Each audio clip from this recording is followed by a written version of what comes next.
Oya naga egato. Oya naga e. Oya kian e. Oya naga e. Amanebe inyoma.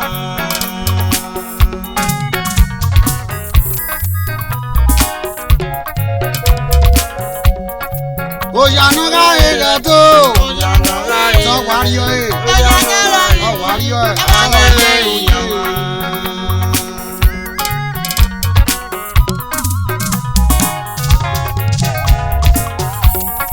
Oga tukpo. Emi no kweyo. Okia tukyo e o. Emi no kweyo. Agagbe bugwapo.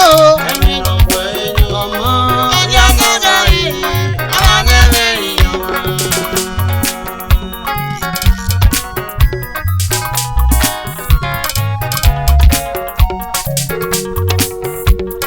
Iya manera meteme o. Alawo. Wagasame e. Ami yamani je meteme. Alawo go. Wagasame e.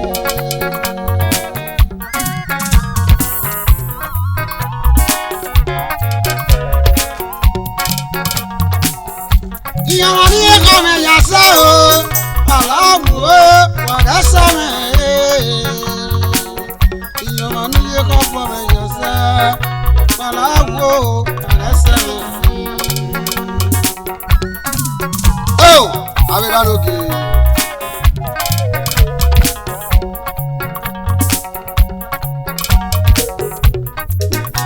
That is Mr. Eric. I go Canada, man. The youth chairman, the Dogo community. Where's the Utera, man?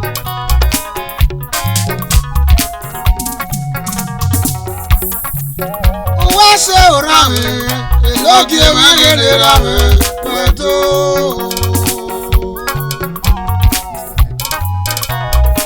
Mr. Edorojo Osarabo Iden Enogi of Idogbo. Where's the Baba? Where's the Baba? Where's the Utera, man? What's it? Baba Puti, man, get it around me. Chief Odolewo Sioba of Idogbo. Where's the Baba? Where's the Utera, man? MD Peculiar Hotel. Wakin ariyewi wa ko ariyeba. Wa ariyawe gilewe ya pepesu. Where's the Baba? Where's the Utera?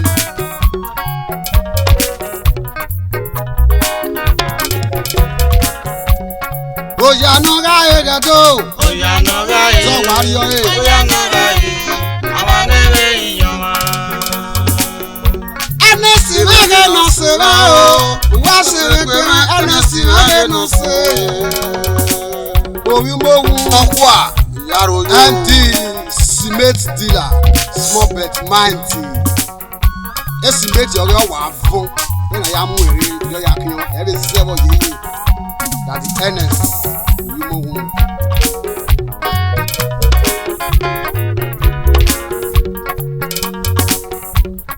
Wase we gbe me. Era mege no kieme. Weto.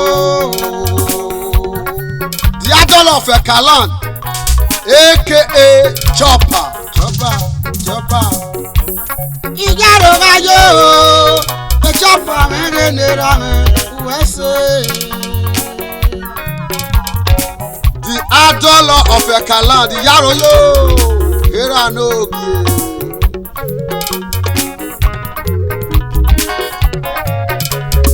Waki ado tora na mieso, wera meni ge Chopper.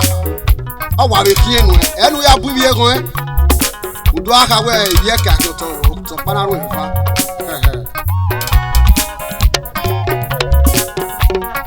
Oya naga egado. Oya naga e. O ko ariye kere. Oya naga e. So wario e. Amanebe inyoma.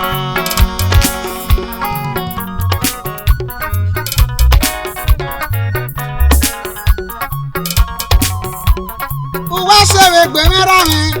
Sondonaria era me no gieme o. Doctor Sondonaria, the witch doctor.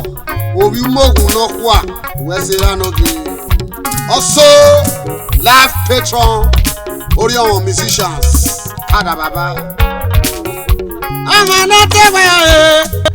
I'm going to pay gas from a man of his level. We are going to pay. Ojanu ga egedo. Ojanu ga e. So warrior. Ojanu ga e.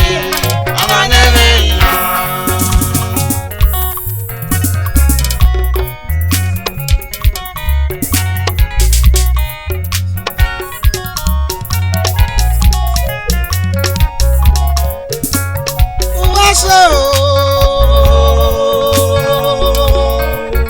Afena suwege nera me.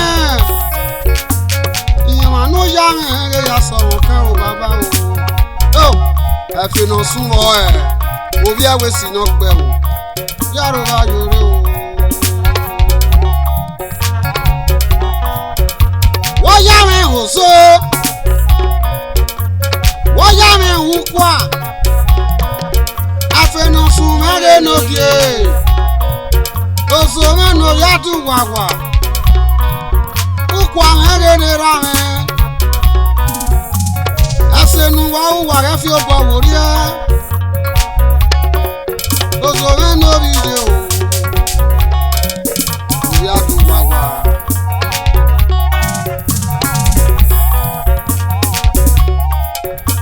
Ukwa one.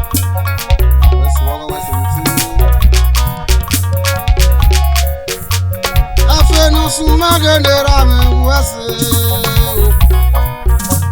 wase muti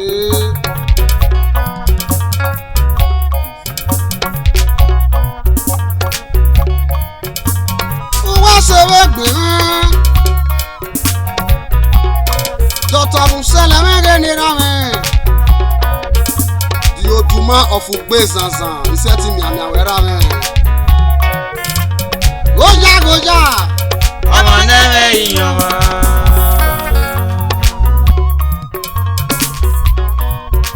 Ubi oja no kian e o. Amanebe yan.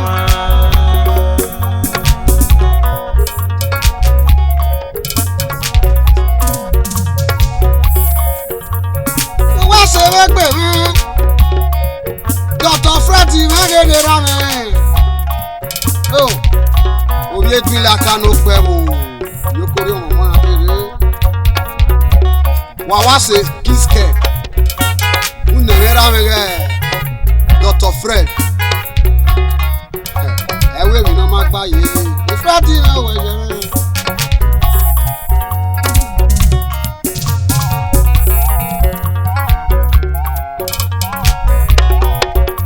Umi oja no kian e. Amanebe yan.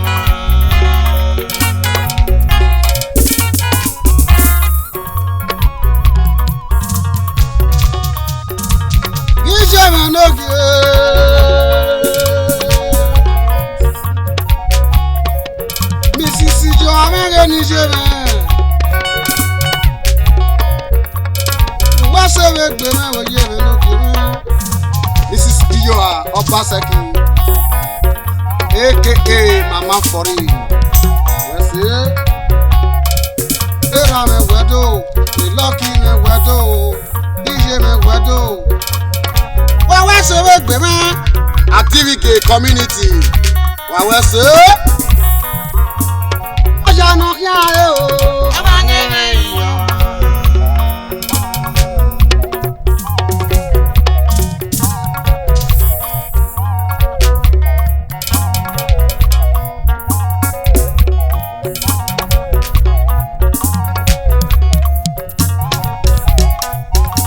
Aye me unera me, era me we di get wewe.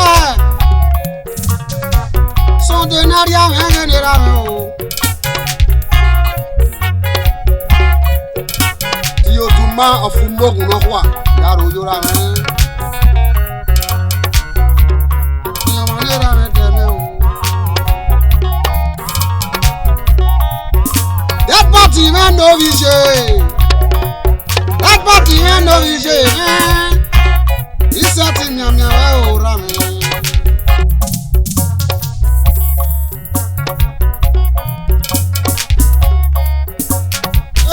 so.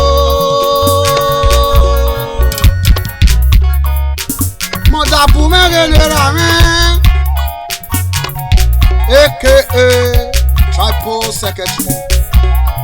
Ekalan Yaruyo. Modabu megenokere. Modabu megenera me o. Omi eja no kia o.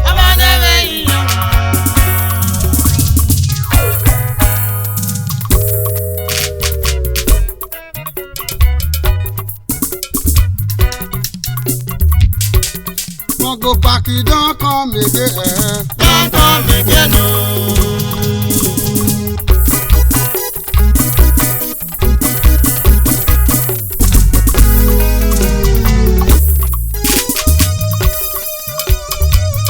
Make I tell you now one story. Make I tell you now one story before I go. This story dey go like this. You can't get one of my friend. Na very big person for police. I say every day oh. Na so lady dey carry. I dey advise her you know dey hear. I say my friend make you find one small girl marry now. He say he no go marry.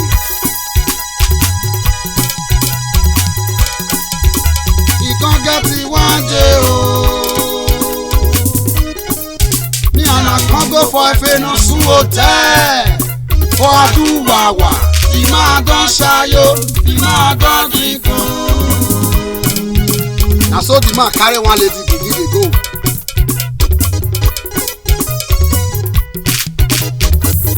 Before they break, the lady carry him money, he run away.